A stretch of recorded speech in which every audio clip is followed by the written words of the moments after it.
সেই উপলক্ষে কিন্তু আসলে ঢাকার যে ইট পাথরের নগরী, সেই ইট পাথরের নগরী থেকে কিন্তু আসলে যারা ওখানে চাকরিজীবী রয়েছে তাদের কিন্তু আজকে আসলে বিশাল ধরনের একটি ছুটি, যেমন লং একটি ছুটি, 10 দিনের একটি টানা ছুটিতে কিন্তু তারা নারী টেনে কিন্তু বাড়িতে ফিরছেন। যে কারণে কিন্তু আসলে যে এই বাইরের জেলার যে মানুষগুলো রয়েছে, সেই বাইরের জেলার মানুষগুলো কিন্তু আসলে এখান দিয়ে কিন্তু আসলে এই পশ্চিম যে সংযোগ সড়ক রয়েছে যমুনা সেতু, সেই পশ্চিম সড়ক এলাকা দিয়েই কিন্তু আসলে এখান দিয়ে প্রবেশ করে। যে কারণে এখান থেকে কিন্তু আসলে উভয় লেনে কিন্তু আসলে যানবাহনের চাপ রয়েছে। এছাড়াও আমার কাছে একটি তথ্য রয়েছে, সিরাজগঞ্জের যে যমুনা যে সেতু রয়েছে, সেই সেতুতে কিন্তু আসলে গত 24 ঘন্টায় কিন্তু আসলে আহ, প্রায় 38 লক্ষ যে বিভিন্ন যানবাহন, সেই যানবাহনগুলো কিন্তু আসলে চলাচল করেছে।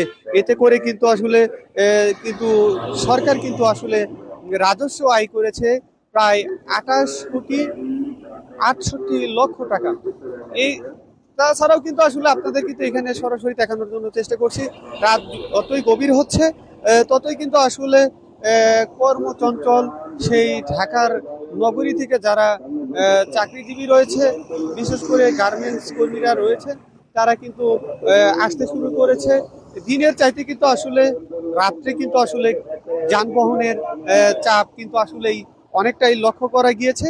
এছাড়াও কিন্তু আসলে এখানে যানবাহনের চাপ থাকলেও আসলে 4 লেন চালু করার কারণে কিন্তু আসলে তেমন কোনো যানজট নেই।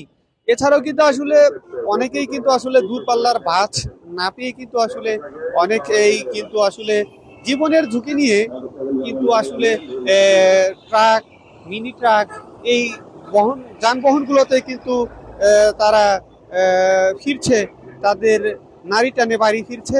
এছাড়াও কিন্তু আপনাদেরকে আরেকটু জানিয়ে রাখতে চাই, এই মহাসড়ক দিয়ে কিন্তু আসলে নিষিদ্ধ 3 হুইলার যেগুলো রয়েছে, তারা কিন্তু আসলে বড় বড় যানবাহনের গুলোর সাথে কিন্তু আসলে পাল্লা দিয়ে কিন্তু আসলে যাচ্ছে।